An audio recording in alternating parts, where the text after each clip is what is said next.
ಇನ್ನು ಹೈಕಮಾಂಡ್ ಅಂತಂದ್ರೆ ಕೇವಲ ರಾಹುಲ್ ಗಾಂಧಿ ಮಾತ್ರ ಅಲ್ವಲ್ಲ, ವೇಣುಗೋಪಾಲ್ ಇದ್ದಾರೆ, ಸುರ್ಜೇವಾಲಾ ಇದ್ದಾರೆ, ಈಗ ಖರ್ಗೆ ಅವರಿದ್ದಾರೆ. ಇವರ ಹೇಳಿಕೆಗಳಿದೆಯಲ್ಲ, ನಮ್ಮ ರಾಜ್ಯ ನಾಯಕರ ಹೇಳಿಕೆಗಳು, ಇದನ್ನ ಸ್ವಲ್ಪ ಗಂಭೀರವಾಗಿ ತಗೊಂಡ್ರು ಹಾಗೆ ಕಾಣಿಸ್ತಾ ಇದೆ. ಯತೀಂದ್ರ ಹೇಳಿಕೆ ಬೆನ್ನಲ್ಲೇ ತೀವ್ರಗೊಂಡಿದೆ ಕುರ್ಚಿ ಫೈಟ್. ಪವರ್ ಶೇರಿಂಗ್ ಫೈಟ್ನಲ್ಲಿ ಈಗ ಹೈಕಮಾಂಡ್ ಎಂಟ್ರಿ ಕೊಟ್ಟಿದೆ. 4 ನಾಯಕರ ಹೇಳಿಕೆಯ ವಿಡಿಯೋವನ್ನು ತರಿಸ್ಕೊಂಡಿದೆಯಂತೆ ಹೈಕಮಾಂಡ್. ಯತೀಂದ್ರ 3 ಬಾರಿ ಮಾತನಾಡಿರ್ತಕ್ಕಂಥ ವಿಡಿಯೋ, ಸಚಿವ ಜಮೀರ್ ಹಾಗೂ ಭೈರತಿ ಸುರೇಶ್ ಮಾತನಾಡಿರೋ ವಿಡಿಯೋ, ಯತೀಂದ್ರ ಹೇಳಿಕೆ ವಿರೋಧಿಸಿದ್ದಂತಹ ಜಾರಕಿಹೊಳಿ ಅವರ ವಿಡಿಯೋ ಎಲ್ಲವನ್ನ ಕಳಿಸ್ಕೊಟ್ಟಿದ್ದಾರೆ. ನೇರವಾಗಿ KPCC ಕರೆ ಮಾಡಿ ವಿಡಿಯೋವನ್ನು ತರಿಸ್ಕೊಂಡಿದ್ದಾರೆ ಹೈಕಮಾಂಡ್ ಅವರು. ಯಾರ್ಯಾರು ಏನೇನು ಮಾತಾಡಿದ್ದಾರೆ ನೋಡೋಣ ಅಂತಂದ್ಬಿಟ್ಟು ಆ ಕ್ಲಿಪ್ಪಿಂಗ್ಸ್ ಎಲ್ಲ ತರಿಸ್ಕೊಂಡಿದ್ದಾರೆ. ಹಾಗಾಗಿ DK ಶಿವಕುಮಾರ್ಗೆ KPCC ಅಧ್ಯಕ್ಷರಾಗಿದ್ದರೂ ಕೂಡ ಯತೀಂದ್ರ ವಿರುದ್ಧ ಏನೂ ಕ್ರಮ ತಗೊಳ್ಳೋಕ್ಕಾಗ್ತಿಲ್ಲ. ಹೈಕಮಾಂಡ್ ಮುಂದೆನೇ ಚಾರ್ಜ್ ಶೀಟ್ ಹಾಕೋದು ಯತೀಂದ್ರ ವಿರುದ್ಧ, ಈ ಪ್ಲ್ಯಾನ್. ಬಾರಿ ಇಲ್ಲ, ನಾನು ಯಾವಾಗ ಪ್ರಶ್ನೆ ಕೇಳಿದ್ರು ಮುಖ್ಯಮಂತ್ರಿ ಬದಲಾವಣೆ ಬಗ್ಗೆ ಆಗೆಲ್ಲ ಅದನ್ನೇ ಹೇಳಿದ್ದೀನಿ. ಇಲ್ಲ, ಸಿದ್ದರಾಮಯ್ಯ 5 ವರ್ಷದ ತನಕ ಇರ್ತಾರೆ ಅಂತ ಹೇಳಿ, ಅದು ನನ್ನ ವೈಯಕ್ತಿಕವಾದ ನಂಬಿಕೆ. ಯಾಕೆ ಅಂತಂತಂದ್ರೆ ಬದಲಾವಣೆ ಮಾಡೋದಕ್ಕೆ ಯಾವುದೇ ಕಾರಣಗಳು ನನಗೆ ಕಾಣಿಸ್ತಿಲ್ಲ. ಸೊ ಹಾಗಾಗಿ ಅದನ್ನು ಹೇಳಿ. ಹೈಕಮಾಂಡ್ ಕ್ಲಿಯರ್ ಮಾಡಿದ ನಾಯಕತ್ವ ಬದಲಾವಣೆ ಇಲ್ಲ ರಾಜ್ಯದಲ್ಲಿ ಅಂತ ಹೇಳಿ ಹೈಕಮಾಂಡ್ ಏನು ಡಿಸಿಷನ್ ತಗತ್ತದೆ ಅದೇ ಅಂತಿಮ. ಹೈಕಮಾಂಡ್ ಏನು ಡಿಸಿಷನ್ ತಗತ್ತದೆ ಅದೇ ಅಂತಿಮ. There is no tussle for CM post right now. I have already told you. Now everything is clear. The High Command has clearly said. High Command has clearly said as of now there will be no change in the leadership. ಅವ್ರು ಹೇಳಿದ್ದಾರೆ, ಅವ್ರನ್ನೇ ಕೇಳಬೇಕು ನೀವು ಅಷ್ಟೇ. ಅದು ನಮ್ಗೆ ಗೊತ್ತಿಲ್ಲ, ಅದ್ರ ಬಗ್ಗೆ ನೀವು ಅವ್ರನ್ನೇ ಕೇಳಬೇಕು.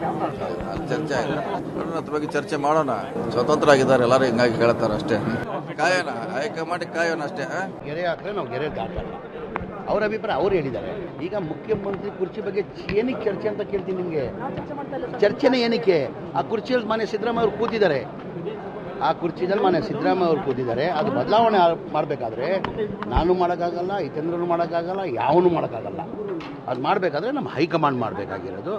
ಹೈಕಮಾಂಡ್ ಏನು ತೀರ್ಮಾನ ಅದಕ್ಕೆ ಕಿಂಗ್ ಇಸ್ ಅಲ್ಲ, ಕರೆಕ್ಟ್. ಕಿಂಗ್ ಇಲ್ಲ ಅಂದರೆ ತಾನೇ ಬೇರೆ ಯಾರೋ ಈ ವರ್ಗಗಳನ್ನ ಪ್ರತಿನಿಧಿಸಬೇಕು ಅಂತ ಹರಿಪ್ರಸಾದ್ ಸಾಹೇಬ್ರು ಹೇಳೋದು. ಅದು ಅವರು ವೈಯಕ್ತಿಕ ಅಭಿಪ್ರಾಯ. ನನ್ನ ಅಭಿಪ್ರಾಯ, ನಮ್ಮ ಲೀಡ್ರ್ ಇದ್ದಾರೆ, ಅವರು ಡಿಸೈಡ್ ಮಾಡ್ತಾರೆ ಮತ್ತು ಹೈಕಮಾಂಡು ತೀರ್ಮಾನ ಮಾಡ್ತದೆ. ಕಾಂಗ್ರೆಸ್ ಪಕ್ಷದಲ್ಲಿ ಇಂಥ ವರ್ಗಗಳನ್ನ ಮುನ್ನಡೆಸಲಿಕ್ಕೆ ಯಾರು ಸಮರ್ಥರು ಅಂತೇಳಿ ಹೈಕಮಾಂಡ್ ನಿರ್ಧಾರ ಕೂಡ.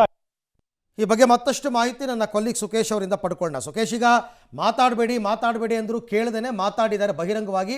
ಇವರ ಕ್ಲಿಪ್ಪಿಂಗ್ಸ್ ಎಲ್ಲ ಹೈಕಮಾಂಡ್ ತರಿಸ್ಕೊಂಡಿದೆ. ಬಟ್ ರಾಜ್ಯದಲ್ಲೂ ಒಂದು ಶಿಸ್ತು ಪಾಲನಾ ಸಮಿತಿ ಅಂತ ಇದೆ.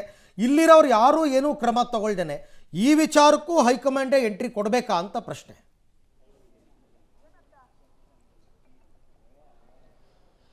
ಸಾಮಾನ್ಯವಾಗಿ ಸಚಿವರುಗಳ ವಿಚಾರದಲ್ಲಿ ಇದು ಮಾಡುವಂಥ ಸಂದರ್ಭದಲ್ಲಿ ಹೈಕಮಾಂಡ್ ಅಂದರೆ AICC ಕ್ರಮ ಆಗುವಂಥದ್ದಿದೆ. ರಾಜಣ್ಣ ಪ್ರಕರಣ ಆದಾಗಲೂ ಅಷ್ಟೇ ನೇರವಾಗಿ AICCಯಿಂದಲೇ ನಿರ್ದೇಶನ ಬಂದ ಹಿನ್ನೆಲೆಯಲ್ಲಿ ಅವ್ರನ್ನ ಸಚಿವ ಸ್ಥಾನ ತೆಗೆದುಹಾಕಲಾಗಿತ್ತು.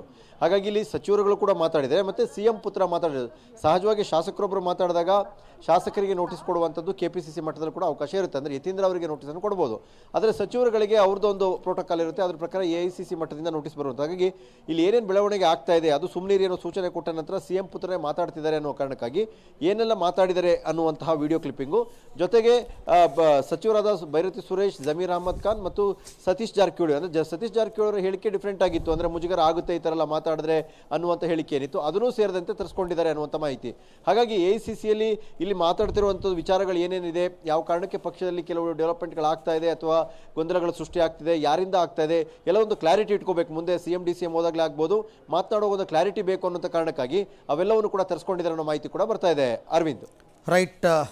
ಹಾಗೆ ಸಂಪರ್ಕದಲ್ಲಿರಿ ಸುಕೇಶ್, ಮತ್ತೆ ನಿಮ್ಮ ಜೊತೆ ಮಾತಾಡ್ತೀನಿ.